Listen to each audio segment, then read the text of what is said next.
नमस्कार परीक्षार्थियों, स्वागत है आप सभी के अपने चैनल टीचिंग परीक्षा पर। AWES यानी कि आर्मी वेलफेयर एजुकेशन सोसाइटी की तरफ से आप सभी ने परसों एक धुंधला सा कुछ नोटिस देखा था।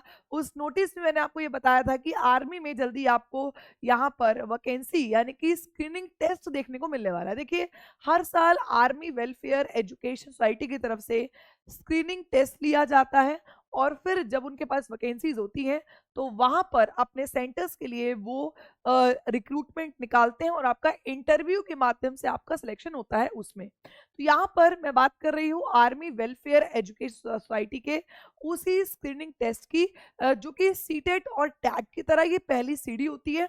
अगर ये स्क्रीनिंग टेस्ट आप क्लियर कर लेते हैं तो जब आर्मी स्कूल्स में रिक्रूटमेंट निकलती है तो आप उसमें डायरेक्ट जाके अपना इंटरव्यू देकर सिलेक्शन ले सकते हैं। इसकी सैलरी बहुत अच्छी होती है। तो आइए इसी पूरी स्क्रीनिंग टेस्ट के बारे में हम लोग जानते हैं। तो यहाँ पर इंपॉर्टेंट नोटिस है, गाइडलाइंस दी गई है और यहाँ पे लिखा है आर्मी पब्लिक स्कूल्स जो कि अलग अलग कैंटोनेंट्स और मिलिट्री स्टेशंस पर इनके आधारित होते हैं। बेसिकली CBSE एफिलेटेड होते हैं, ठीक है। अब इसके ऑनलाइन स्क्रीनिंग टेस्ट की बात करते हैं। तो यहाँ पर जैसा कि मैंने आपको कहा कि इसके अंदर हर साल आपका एक रेगुलर और फिक्स्ड टर्म के लिए ये टेस्ट लिया जाता है, ठीक है। और यहाँ पर इसके अगर हम सिलेक्शन प्रोसीजर की बात करें तो सबसे पहले होता है ऑनलाइन स्क्रीनिंग टेस्ट यानी कि OST। और ये OST की बात कर रहे हैं 2024 वाला, मतलब इस साल के लिए जो इनका OST होने वाला है। यहाँ पर क्लियरली लिखा गया है, देखिएगा, those who appear in the examination will be given a scorecard which shall be valid for life। जो ये टेस्ट दे देंगे और ये टेस्ट क्लियर कर लेंगे उनको एक स्कोर कार्ड मिलता है और वो स्कोर कार्ड उनका लाइफ टाइम तक एलिजिबल रहता है। यहाँ पर हाईलाइट किया है। यहाँ पर अब इस टेस्ट की बात कर लेते हैं।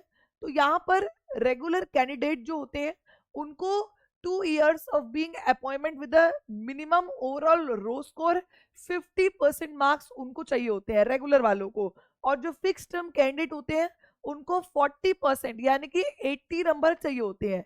अब जो भाई रेगुलर वाले हैं उनको चाहिए 50% और जो फिक्स टर्म के लिए, जैसे कि इनको अभी रेगुलर वाले जो है ये 2 साल के लिए अपॉइंट किए जाएंगे, ये एडॉफ बेस वाली होती है वैकेंसीज। और जो फिक्स्ड टर्म वाले हैं यानी कि विद इन 1 ईयर उनको 40% मार्क्स चाहिए होते हैं। याद रखिए, इस स्क्रीनिंग टेस्ट के बाद आपको एक आपका स्कोर कार्ड मिलता है और उस स्कोर कार्ड में अगर आपके 50% नंबर है तो आप 2 इयर्स के लिए अपॉइंट किए जाओगे और अगर आपके 40% नंबर है तो आप 1 ईयर के लिए अपॉइंट किए जाओगे। यहाँ पर बिल्कुल क्लियरली ये दे रहे हैं। इसके साथ साथ यहाँ पर अगर हम ऑनलाइन स्क्रीनिंग टेस्ट की बात करें तो यहाँ पर कैंडिडेट्स TGT और विश टू में obtain a card for PGT। जो कैंडिडेट्स के पास TGT का कार्ड है वो PGT के कार्ड के लिए यहाँ पर अप्लाई कर सकते हैं। यहाँ पर क्लियरली लिखा है, ठीक है। और आगे चलते हैं। यहाँ पर आपका सबसे पहले तो जैसा मैंने आपको कहा आपका होता है ऑनलाइन स्क्रीनिंग टेस्ट। ये होने के बाद आपका दूसरा होता है कि आपका उसके मार्क्स बताए जाते हैं। आप इम्प्रूव भी अपना स्कोर कर सकते हैं। अब तीसरा यहाँ पर बोला इंटरव्यू होगा जहां पर आपसे बेसिक क्वेश्चन पूछे जाएंगे और आपकी लोकेशन के हिसाब से आपका इंटरव्यू होता है। फिर इसमें क्या होता है, ये आपको इंटरव्यू लिया जाएगा, लोकल सिलेक्शन बोर्ड आपका इंटरव्यू लेते हैं। यहाँ पर जो नेक्स्ट है वो होता है आपका इवैल्यूएशन ऑफ टीचिंग स्किल और कंप्यूटर प्रोफिशिएंसी। कंप्यूटर की आपकी नॉलेज और आपकी लैंग्वेज पर कितनी पकड़ है। आपका यहाँ पर एसे राइटिंग और कॉम्प्रिहेंशन 15 नंबर का आपसे लिया जाता है। नोट करने की बात यह है, जिन भी कैंडिडेट्स का सिलेक्शन हो जाएगा अप्रोक्स A में, तो वहां पर उनको आर्मी, अगर उनके कोई भी स्पाउस या जो भी नेवी में है, आर्मी में है या फिर एयरफोर्स में है, उनको भी यहाँ पर बुलाने की बात की गई है। अब हम इसके एग्जाम की बात कर लेते हैं। सबसे पहले हम लोग देखते हैं यहाँ पर वैकेंसीज के लिए आपकी एज क्राइटेरिया कितनी होनी चाहिए और क्या आपका क्वालिफिकेशन होनी चाहिए। तो PGT वालों के लिए पोस्ट ग्रेजुएशन में 50% मार्क्स और BEd और एग्रीगेट 50, और TGT वालों के लिए ग्रेजुएशन 50 और BEd और एग्रीगेट 50, और जो PRT वाले हैं ग्रेजुएशन 50 नंबर और यहाँ पर आपका 2 ईयर का डिप्लोमा हो, स्पेशल में हो, जर्नल में हो, सब भी यहाँ पर चल जाते हैं। अब बीएड को यहाँ पर एनसीटी ने जो है वो यहाँ पर नकारा, तो क्लियर देखो, क्लियर लिखा है यहाँ पे, आप देख सकते हैं 2 year DLED BLED or candidates with BEd can also apply with fulfillment of the condition of 6 months PDP PET bridge course। यहाँ पर कह रहे हैं जिन कैंडिडेट्स ने बीएड कर रखी, क्योंकि बीएड वाले ही बोलते हैं कि मैम क्या हम पीआरटी में अप्लाई कर सकते हैं, तो ये लोग कहते हैं कि अगर आपने डीएलएड और बीएड डीएलएड कर रखी तो आप आ जाओ, लेकिन अगर आपने बीएड कर रखी है तो बीएड के साथ अगर आपने 6 मंथ्स का जो अभी आपकी एनईपी में बोला गया तो पीडी पीटी और ब्रिज कोर्स जो कि एनसीटी द्वारा करवाया जाता है, अगर वो आपने कर रखा है तो आप बीएड वाले भी इस पोस्ट के लिए, इस स्क्रीनिंग टेस्ट के लिए अप्लाई कर सकते हैं। ठीक है, वही सारी बात है। इसी के आगे हम लोग चलते हैं, तो यहाँ पर क्लियरली लिखा है एज क्राइटेरिया की हम लोग बात कर लेते हैं। तो एज क्राइटेरिया की अगर हम बात करें, यहाँ पर आर्मी के स्पाउसेस, यानी कि कोई ना कोई आपका हस्बैंड या फिर आपकी वाइफ आर्मी में है या फिर नेवी में है, कहीं पर भी है, तो आप 40 फ्रेश कैंडिडेट्स 40 इयर्स 45 5 साल के एक्सपीरियंस वाले, बिलो 50 7 इयर्स एक्सपीरियंस और बिलो 57 9 इयर्स का एक्सपीरियंस, इन तीनों में एक्सपीरियंस जरूरी है। लेकिन 40 एज है तो अगर आप आर्मी के आपके स्पाउसेस हैं तो आप यहाँ पर कर सकते हैं। लेकिन जो अदर वाले हैं, मतलब जिनमें आर्मी का कोई जान पहचान नहीं है जिनके पास, उनके लिए अगर हम बात करें तो एज क्राइटेरिया क्या होगा, बिलो 40 फ्रेश कैंडिडेट और बिलो 57 5 ईयर का एक्सपीरियंस यहाँ पर मांगा है। मिनिमम कहा गया यहाँ पर teaching experience required in last 10 years before applying. यहाँ पर कह रहे हैं अप्लाई करने से पहले आपके पास कोई ना कोई टीचिंग एक्सपीरियंस होना चाहिए।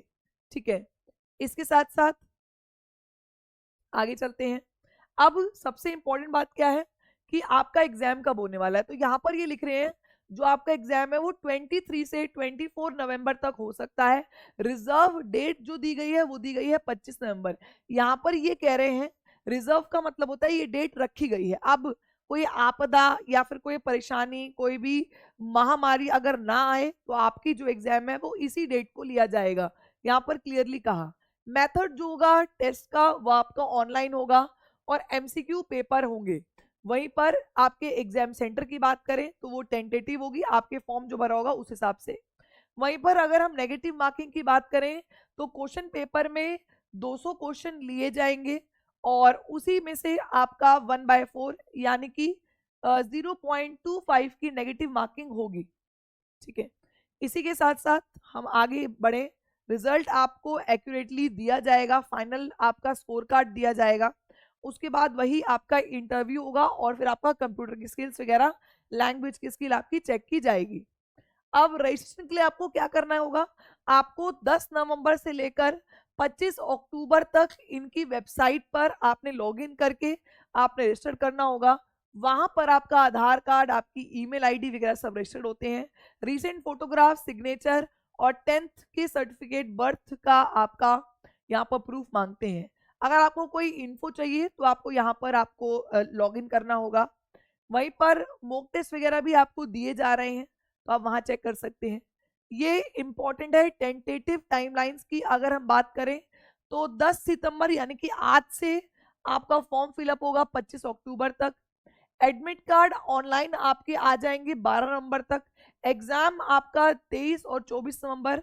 रिजर्व डेट जो दी गई है वो दी गई है 25 नवंबर और जो रिजल्ट आ जाएगा वो दिया गया आपका 10 दिसंबर। तो यहाँ पर पूरा का पूरा शेड्यूल आपका रेडी हो चुका है।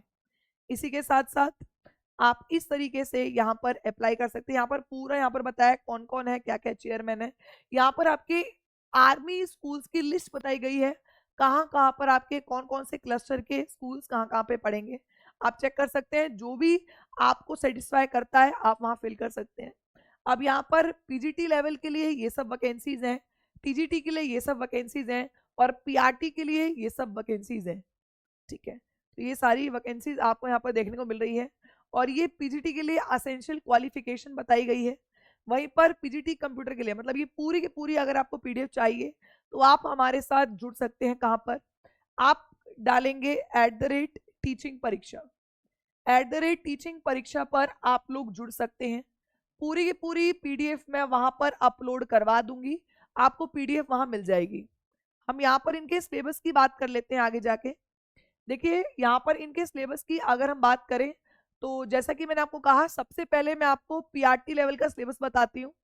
तो ये आपका 3 घंटे का पेपर होगा, 200 नंबर का पेपर होगा, ठीक है, जिसके अंदर नेगेटिव मार्किंग है, मैंने पीछे बताया आपको। बेसिक जीके और करंट अफेयर, बेसिक जीके और करंट अफेयर आपको देना होगा, ठीक है। 1 से लेकर 10 तक आपका ये आएगा। फिर पेडागोजी, करिकुलम, एजुकेशन पॉलिसी 11 से 30 तक आएगी। ये सारा सिलेबस है और रेगुलर मैं आपको रोज 11 बजे यहाँ पर ये पढ़ा रही हूँ। और एकेडमिक प्रोफिशिएंसी चेक की जाएगी, जैसे कि science, social science, mathematics, English और हिंदी चेक की जाएगी आपकी। अब हम बात कर लेते हैं टीजीटी लेवल के लिए। तो टीजीटी लेवल के लिए जीके वही आपका 1 से 10, पेडागोजी 11 से 30, बाकी आपकी जो आपका सब्जेक्ट है उस आधार पर आपकी परफॉर्मेंस को यहाँ पर इवेल्युएट किया जाएगा। वही पीजीटी लेवल 200 ही नंबर का है, वही जीके, फिर आपकी पेडागोजी और फिर आपकी जो आपका सब्जेक्ट है उस पर आपकी क्या प्रोफिशिएंसी है वो चेक किया जाएगा। यहाँ पर क्लियरली बताया कि जो आपके एग्जाम सेंटर्स हैं वो कहाँ कहाँ पर पड़ेंगे। जो भी आपको एग्जाम सेंटर सूट करते हैं आप वहां पर ले सकते हैं। और ये पूरी पीडीएफ है, याद रखिए पीडीएफ आपके लिए बहुत जरूरी है। तो आपको हमारे टेलीग्राम चैनल @टीचिंग परीक्षा @टीचिंग परीक्षा पर मैं नीचे लिंक भी प्रोवाइड कर दूंगी। तो @टीचिंग परीक्षा पर आपको इसकी पूरी की पूरी पीडीएफ अवेलेबल करा दी जाएगी। आप लोग जुड़िए, आप लोग पढ़िए और अपने आप को बेहतर तरीके से इवेल्युएट कीजिए। याद रखिए डेली सुबह 11 बजे आपको मेरी क्लास देखने को मिलती है, जहां पर मैं आपको टीचिंग एप्टीट्यूड की बेहतर तैयारी करा रही हूँ। तो आप डेली जुड़िए, डेली पढ़िए और डेली अपने आप को इवेल्युएट कीजिए। अगर मेरे द्वारा दी गई जानकारी आपको पसंद आई हो तो लाइक कीजिए, शेयर को सब्सक्राइब कीजिए। धन्यवाद।